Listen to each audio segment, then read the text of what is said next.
আসসালামু আলাইকুম প্রিয় শিক্ষার্থীরা, সবাইকে স্বাগতম জানাচ্ছি টেকনিক ইজি এডুকেশনের পক্ষ থেকে। আমি হাবিবুল্লাহ। আজকের ক্লাসে আমরা আলোচনা করব আমাদের নবম দশম শ্রেণীর গণিত বইয়ের 17 অধ্যায় পরিসংখ্যানের একটি প্রশ্ন সমাধান করব। অনুশীলনীর 13 নম্বর প্রশ্ন সমাধান। প্রশ্নটি সমাধান করব আমাদের ইজি ম্যাথ বই থেকে। আমাদের ইজি ম্যাথ বইয়ের মধ্যে তোমাদের পাঠ্য বইয়ের সব প্রশ্ন, কাজ, উদাহরণ সহ বিগত বছরের বোর্ড পরীক্ষার প্রশ্ন এবং এমসিকিউ সাজেশন সহ যা যা প্রয়োজন সবকিছু তোমরা পেয়ে যাবে। তোমরা যারা বইটি সংগ্রহ করেছো অনেকে বই থেকে ভিডিওটা দেখতে পাচ্ছ, আর অনেকে যারা এখনো সংগ্রহ করো নাই দ্রুত বইটা সংগ্রহ করে ফেলো। তোমার বেস্ট প্রিপারেশনের জন্য এই বইটি অবশ্যই অবশ্যই অনেক হেল্প করবে। তো আমরা যদি এখানে দেখি, আমাদের এই 13 নম্বর প্রশ্নে এরকম একটা উদ্দীপক দেওয়া আছে। উদ্দীপক দিয়ে ক নাম্বার উদ্দীপক একটা লেখচিত্র দেওয়া আছে। এই লেখচিত্রের মধ্যে আমরা দুইটা জিনিস দেখতে পাচ্ছি। দেখো, একটা হচ্ছে গণসংখ্যা বহুভুজ দেখতে পাচ্ছি আমরা একটা, আবার একটা আয়তলেখও দেখতে পাচ্ছি। যাই হোক, এখন ক নাম্বার প্রশ্নে বলা হচ্ছে উপরের চিত্রে প্রথম শ্রেণীর মধ্যমান। দেখো ভালো করে খেয়াল করো, কি বলা হচ্ছে? উপরের চিত্রে প্রথম শ্রেণীর মধ্যমান এবং শেষ শ্রেণীর গণসংখ্যা নির্ণয় করো। এখন প্রথম শ্রেণী আসলে কোনটা এটা তোমাকে বুঝতে হবে। দেখো, প্রথম শ্রেণী আমরা এখানে দেখতে পাচ্ছি আমাদের শ্রেণী শুরু হয়েছে 30 থেকে।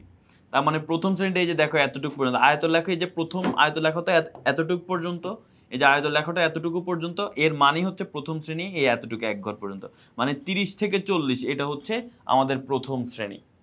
এখন এই প্রথম শ্রেণী 30 থেকে 40 হলে এটার মধ্যমান বের করতে হবে। 30 থেকে 40 এর মধ্যমান, কোন একটা শ্রেণীর মধ্যমান বের করার নিয়ম হচ্ছে এটা নিম্নসীমা যোগ উচ্চসীমা ভাগ 2। 30 হচ্ছে নিম্নসীমা, 40 হচ্ছে উচ্চসীমা।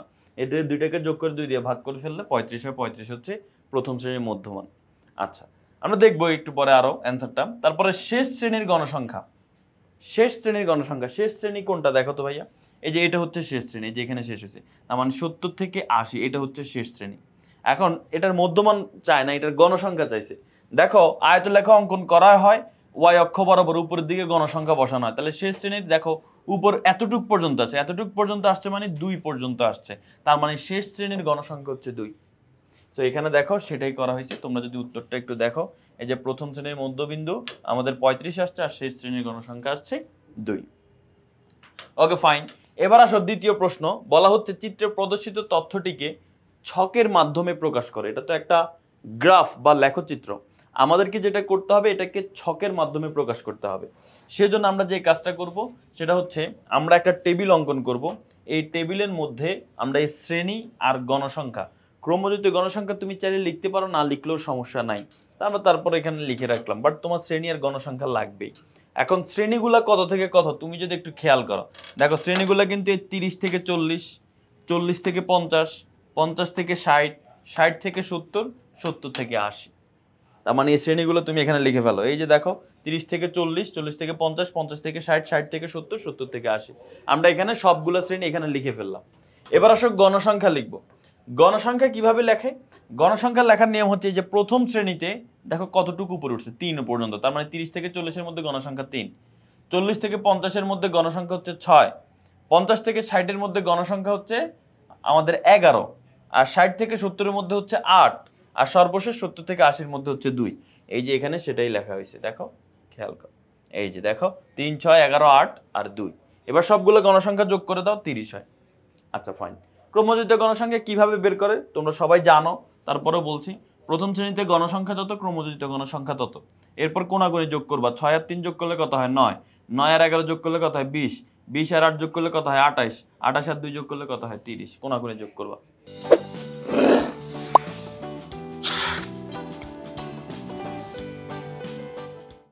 তাহলেই ক্রমযুক্ত গণসংখ্যা পেয়ে যাবো। আমাদের খ নাম্বার প্রশ্নটাও কিন্তু সমাধান হয়ে গেল।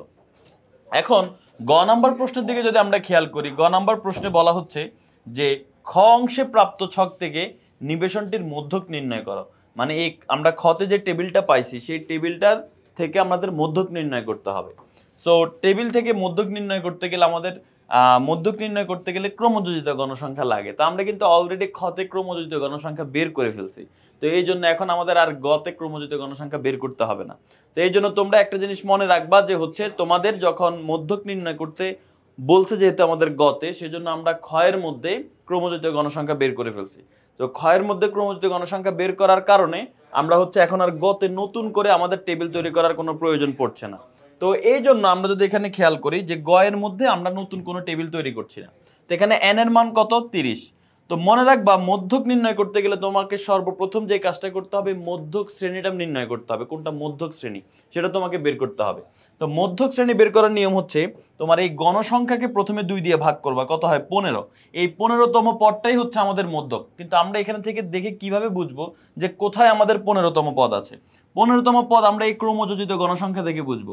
ক্রমযোজিত গণসংখ্যার 1তম পদ শুরু হবে এখান থেকে, 1 থেকে 3তম পদ পর্যন্ত এই ঘরে। 3 এর পর কত শুরু হবে 4, 4 থেকে 9তম পদ এখানে, 9 এর পরে শুরু হবে 10, 10 থেকে 20তম পদ এখানে। তো আমরা খুঁজতেছি 15তম পদকে, 10 থেকে 20 এর মধ্যে কিন্তু 15 অবস্থিত। তার মানে 15তম পদ আমাদের এই 50 থেকে 60 এই শ্রেণীর মধ্যে অবস্থিত। এটাই আমাদের মধ্যক শ্রেণী। এভাবে মধ্যক বের করতে হয়। আমি আরেকবার বলে দিচ্ছি, মোট গণসংখ্যা যত হবে তাকে 2 দিয়ে ভাগ করবা। 2 দিয়ে ভাগ করলে যত হয় সেটা কোন শ্রেণীতে আছে তুমি এই ক্রমযোজিত গণসংখ্যা দেখে বের করবা। যেই ঘরে আছে সেটাই মধ্যক শ্রেণী।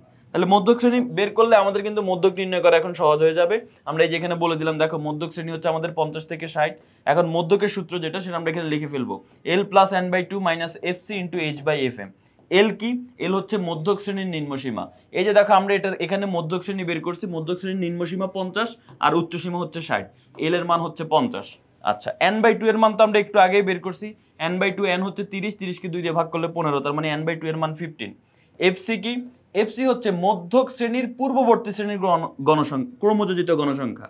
তাহলে এটা হচ্ছে আমাদের মধ্যক শ্রেণী, এটার পূর্ববর্তী শ্রেণী এটা, এটার ক্রমযোজিত গণসংখ্যা 9, তার মানে এফসি এর মান 9। আর এফএম কি? এফএম হচ্ছে মধ্যক শ্রেণীর গণসংখ্যা যেটা, এটা যেহেতু মধ্যক শ্রেণী এটার গণসংখ্যা 11, এই যে গণসংখ্যা হচ্ছে 11, এটার মান হচ্ছে এফএম। এটা এফসি, এটা এফএম। আর সর্বশেষ আরেকটা মান লাগবে এইচ, মানে শ্রেণী ব্যবধান। শ্রেণী ব্যবধানের সূত্র হচ্ছে যে কোনো শ্রেণীর নিম্নসীমা থেকে তার আগের শ্রেণীর নিম্নসীমা বিয়োগ করে দিবা। 40 থেকে 30 বিয়োগ করলে 10 হয়, এইচ এর মান হচ্ছে 10। শেষ, এখানে আমরা মান বসাই দিলাম, এই যে এফএম এর মান 11, এফসি এর মান 9, এইচ এর মান 10 বসে এখন যদি আমরা ম্যাথটা ক্যালকুলেট করে হয়ে যাবে। 15 থেকে 9 বিয়োগ করলে 6, 10 কে 11 দিয়ে ভাগ করলে 0.91, 6 এর সাথে 0.91 গুণ করলে হবে 5.45। এবার 50 এর সাথে 5.45 যোগ করো, 55.45। এটাই হচ্ছে আমাদের নির্ণয় মধ্যক। তাহলে আমাদের পাঠ্য বইয়ের এই প্রশ্নটা আশা করি সবাই বুঝতে পেরেছে, এই সৃজনশীলটা। এখানে গ্রাফটা দেখে তোমাদের অনেকের হয়তো ভয় লাগবে, কারণ এখানে দুইটা গ্রাফ একসাথে, আয়ত লেখাও আছে, গণসংখ্যা বহুভুজও আছে। যদিও প্রশ্নের মধ্যে কোনো লেখচিত্র নিয়ে কোনো প্রশ্ন নাই, বাট কিভাবে এটা সমাধান করতে হয় সেটা তোমাদেরকে দেখিয়ে দিয়েছি। তো আশা করি সবাই বুঝতে পেরেছো। সবাই ভালো থাকো, সুস্থ থাকো। পরবর্তী আরেকটা পর্বে তোমাদের সাথে দেখা হবে। আল্লাহ হাফেজ, আসসালামু আলাইকুম।